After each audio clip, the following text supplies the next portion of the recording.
Hi hello everyone, welcome to our AK production channel. இன்னைக்கு நம்ம ஒரு முக்கியமான டாபிக் பற்றி தான் பேச போகிறோம். டாபிக் என்னன்னு பார்த்தீங்கன்னா human mortality reduction, A decline in human death rate. அந்த காலத்தில் நீங்களாம் பார்த்துருப்பீங்கன்னா ஒரு 500 வருஷத்துக்கு முன்னால், ஒரு 200 வருஷத்துக்கு முன்னால் சராசரியாக ஒரு மனுஷங்க வாழ்ந்த காலம் என்னன்னு பார்த்தீங்கன்னா வயசு 100 அதுக்கு மேலேயும் தாண்டும். மேக்ஸிமம் 90 to 100 வரைக்குமே வாழ்ந்துருக்காங்க. பட் இப்போ இருக்கிற காலகட்டத்தில் நார்மலாக ஒருத்தவங்க டெத் ஆகுறாங்கன்னா, சப்போஸ் அவங்களோட ஏஜ் 70னா 70யா பரவாயில்லையே அப்படின்பாங்க. ஸோ இருக்கிற காலம் மாற மாற மனிதர்களோட ஆயுட்காலம் குறைந்துகிட்டே வருது. ஸோ அதுக்கான ரீசன் என்னன்னு நம்ம இந்த வீடியோவில் பார்க்க போகிறோம். இதில் நம்ம ஃபஸ்ட்டு பேச போகிற டாபிக் என்னன்னு நீங்கள் பார்த்தீங்கன்னா லைஃப் ஸ்டைல், அதாவது உணவு பழக்கங்கள், ஃபிசிக்கல் ஆக்டிவிட்டிஸ், சரியான நேரத்துக்கு தூக்கம். ஏன் இப்போ ஒரு 30 வருஷத்துக்கு பின்னால் போனோன்னு பார்த்தீங்கன்னு வச்சுக்கிங்களேன், வீட்டில் நடுஜாமன்னு எதுன்னு கேட்டிங்கனாக்கா 12 மணியை சொல்லுவாங்க. ஆனால் இப்போ இருக்கிற இந்த காலகட்டத்தில் மாடர்ன் ஜெனரேஷனில் 12 மணிக்கு படுத்தா கூட ஏன் அவ்வளோ சீக்கிரம் தூங்குறியான்னு நம்மளை சுற்றி உள்ளவங்களாம் கேட்பாங்க. ஏன்னா நம்மளோட லைஃப் ஸ்டைல் அந்த மாதிரி போயிட்டு இருக்கு. இப்போ அந்த காலத்தில் பார்த்தீங்கன்னா ஏதாச்சும் இப்போ ஒரு ஆளை பற்றி பேசுகிறாங்க நினைக்கிறாங்கன்னா ஆயுசு 100 அப்படின்பாங்க. ஸோ அது அந்த காலத்தில் ஒரு பெரிய விஷயமாவே தெரியலங்க. ஆனால் நம்ம இப்போ இருக்கக்கூடிய அந்த ஜென்ரேஷனில் ஆயுசு 100 அப்படின்னு சொன்னால் அது சாத்தியக்குறை இல்லை.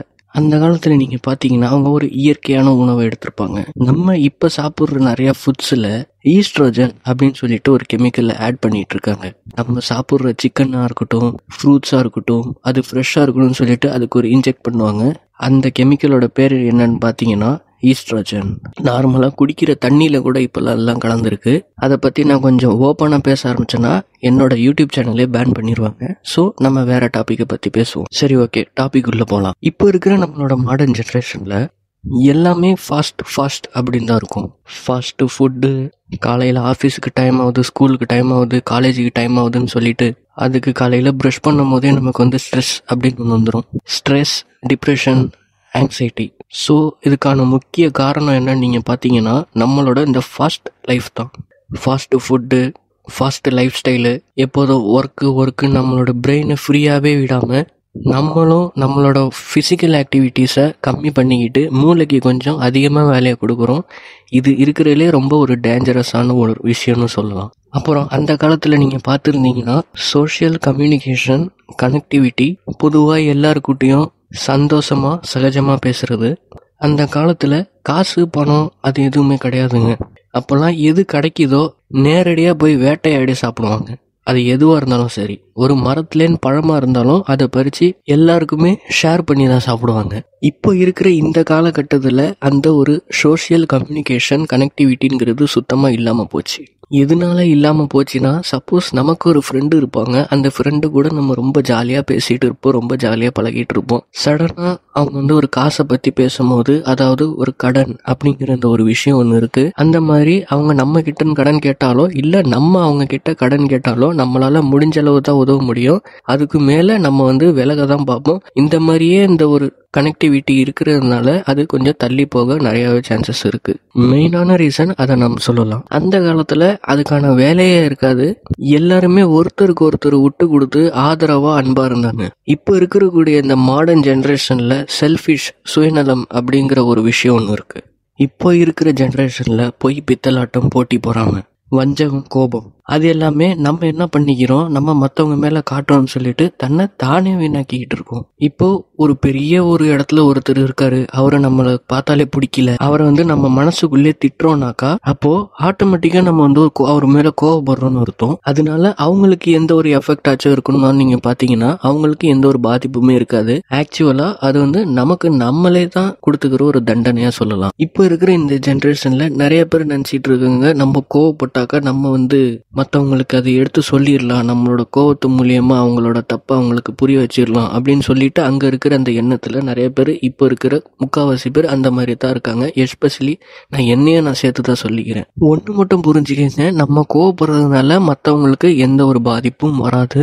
அது நமக்கு தான் பெரிய பிரச்சனையை கொடுக்கும். இதனாலே நம்மளோட ஃபியூச்சர் டேஸு கண்டிப்பாக பிரச்சனை கொடுக்கும். அதுக்கு நான் அந்த காலத்தில் அவங்க யாருமே கோவப்பட்டதே இல்லைன்னு நான் சொல்ல மாட்டேன். ஆனால் அது கொஞ்சம் கம்மியாக இருந்துச்சு. ஒரு ஸ்ட்ரெஸ் இல்லாத லைஃப் தான் அவங்களுக்கு. நம்ம லைஃப் ஸ்டைல் மாதிரி கிடையாது. Fast food, fast life, work அந்த மாதிரி எதுவுமே அவங்களுக்கு தேவை கிடையாது. ஆனால் அவங்க காலையில் ரொம்ப சீக்கிரமாக எழுந்திரிச்சிருவாங்க அந்த காலத்தில். அதே மாதிரி நைட்டும் மேக்ஸிமம் 8 to 9 மணிக்கெலாம் தூக்கத்தை ஸ்டார்ட் பண்ணிடுவாங்க.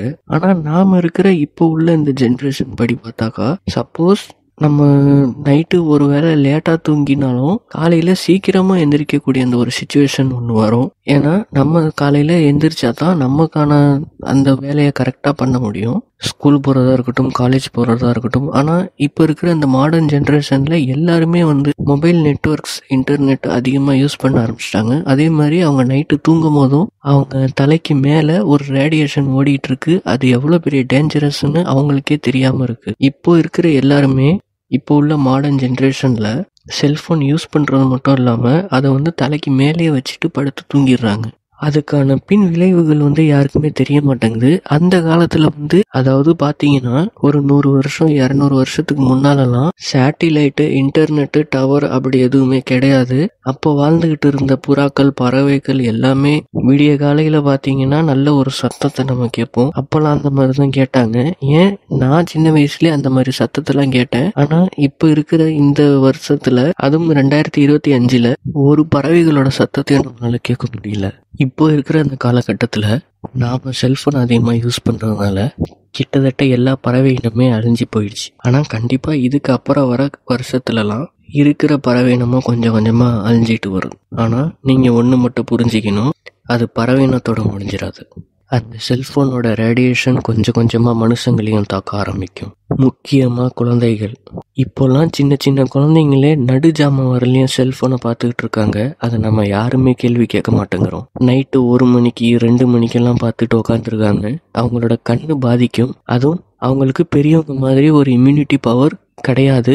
இதனால அவங்க ஃப்யூச்சரே பாதிக்கப்படும். இதெல்லாம் கண்டிப்பாக நெக்ஸ்ட் ஜென்ரேஷனை ரொம்ப பாதிக்கக்கூடிய விஷயம் இருக்கும். அது மட்டும் இல்லைங்க, இப்போலாம் ரொம்ப சின்ன வயசுலேயே எல்லா குழந்தைங்களும் சர்வசாதாரணமாக கண்ணாடி போட ஆரம்பிச்சிடுறாங்க. அவங்களோட கண் பார்வை எல்லாமே கெட்டு போயிடுது. இதுவே நீங்கள் அந்த காலத்தில் பார்த்துருந்தீங்கன்னா அவங்களோட கண் பார்வை அவ்வளோ தெளிவாக இருக்கும். 80 வயசில் உள்ளவங்களுக்குலாம் நல்லாவே கண் பார்வை தெரிஞ்சிருக்கு. ஆனால் இப்போ இருக்கிற இந்த ஜென்ரேஷன் பசங்க விடிய விடிய செல்ஃபோன் பார்த்துட்டு இருக்கிறதுனால அவங்களோட கண் பார்வை எல்லாமே சீக்கிரமாக போயிடுது. அதுவும் லைட்டெல்லாம் ஆஃப் பண்ணிவிட்டு ஃபுல் பிரைட்னஸோடு வச்சு பார்த்துக்கிட்டு இருக்காங்க, சின்னவங்களும் சரி பெரியவங்களும் சரி. அதுவே நீங்கள் அந்த காலத்தில் பார்த்தீங்கன்னா எல்லாருமே ஒன்றா சேர்ந்து வெளியில் வேட்டைக்கு போவாங்க, இல்லை வெளியில் விளையாடுவாங்க. கபடியோ கிரிக்கெட்டோ இல்லை வாலிபாலோ ஃபுட்பாலோ எல்லாருமே சேர்ந்து வெளியில் விளையாடுவாங்க. அதாவது மொபைல் வரத்துக்கும் காலகட்டத்துக்கும் முன்னால். ஆனால் இப்போ இருக்கிற ஒரு சில பசங்க வெளியில் கிளம்பி போகிறாங்க. ஆனால் அந்த மாதிரி போனாக்கா அவங்க ஒரு குறிப்பிட்ட ஏரியாவில் நம்ம போய் பார்த்தோம்னா எல்லாருமே ஒரே வரிசையில் உட்காந்து ஒன்றா செல்ஃபோன் பார்த்துட்டு அங்கேயும் மொபைல் தான் பார்த்துட்டு சும்மா உட்காந்து விளையாண்டுட்டு இருக்காங்க. இன்னும் ஒன்று மட்டும் சொல்லிக்கிறேன், நம்ம ஒழுங்காக இருந்தாலும் நம்மளை சுற்றி உள்ளவங்க நம்மளை ஒழுங்காக இருக்க விட மாட்டாங்க. அவங்க ஏதாச்சும் ஒரு கெட்ட வழியில் போயிருப்பாங்க, அதில் நம்மளை வம்புக்குன்னே அதுலேயும் இழுத்து போய் மாட்டி விடுவாங்க.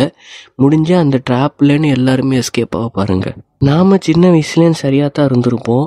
நம்ம ஒரு காலகட்டத்துக்கு மேலே ஒரு சில பேரோட நம்ம இருக்க வேண்டிய சூழ்நிலை இருந்திருக்கும். அந்த மாதிரி சூழ்நிலையில் அவங்க கிட்ட இருக்கக்கூடிய அந்த ஒரு கெட்ட பழக்கங்கள், கெட்ட பழக்க வழக்கங்கள், சிந்தனைகள், அவங்க என்ன மாதிரிலாம் கெட்ட வார்த்தையை பேசுவாங்களோ அதெல்லாம் நம்மக்கிட்ட பேசுகிறது, அவங்க என்ன மனசுக்குள்ளே கெட்ட எண்ணத்தை நினைக்கிறாங்களோ அதெல்லாம் நம்மள்கிட்ட சொல்லி கொடுக்கறது, ஒரு கெட்ட விழிப்புணர்வை நம்மக்கிட்ட அவங்க கொண்டு எப்படியோ சேர்த்துருவாங்க.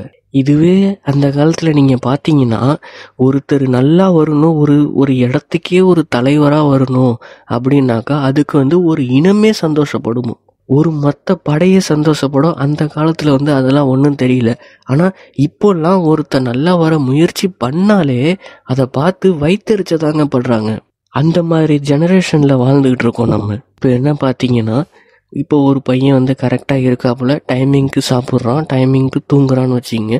ஒரு குறிப்பிட்ட இடத்துக்கு மேலே அவன் தொழில் அப்படின்னு சொல்லிட்டு வெளி ஊரோ இல்லை வெளிநாட்டுக்கோ வந்துடுவான். ஸோ அப்போ அவனால் அந்த டைமிங் கீப் அப் பண்ண முடியுமான்னு நீங்கள் கேட்டிங்கன்னா அது சாத்தியக்கூறு இல்லாத ஒரு விஷயம் தான் நான் சொல்லுவேன். சப்போஸ் அவன் அந்த 9 மணிக்கு 10 மணிக்கு படுத்து தூங்குறதுக்கு அவன் ட்ரை பண்ணாலுமே அவனை சுற்றி உள்ளவங்கெல்லாம் என்ன சொல்லுவாங்கன்னா, என்னப்பா நீ ஒன்று என்ன சின்ன குழந்தையா, மணி 10 மணி தானே ஆகுது அப்படின்பாங்க.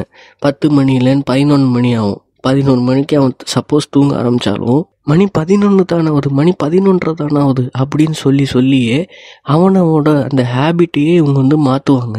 அதுவே ஏதாச்சும் ஒர்க்கிங் டேஸோ ஸ்கூலோ இல்லை காலேஜஸ்லேயோ அந்த மாதிரி ஒரு ஹாஸ்டல்லையோ இல்லை நம்ம தங்குற ஒரு இடத்துலையோ மறுநாள் ஹாலிடேன்னு வச்சுக்கிங்களேன், முதல் நாள் சப்போஸ் அவன் தூங்கணும்னு நினச்சாக்கா அவனை தூங்கிய விட மாட்டாங்க. நாளைக்கு லீவ் இருக்குன்னு சொல்லி அவனை விடிய முழிப்பு உண்டாக்கி விட்ருவாங்க. அந்த மாதிரி இருக்கக்கூடாதுங்க தயவு செஞ்சு. அதுதான் இருக்கிறதுலே பெரிய பெரிய பிரச்சனையை கொடுக்கும்.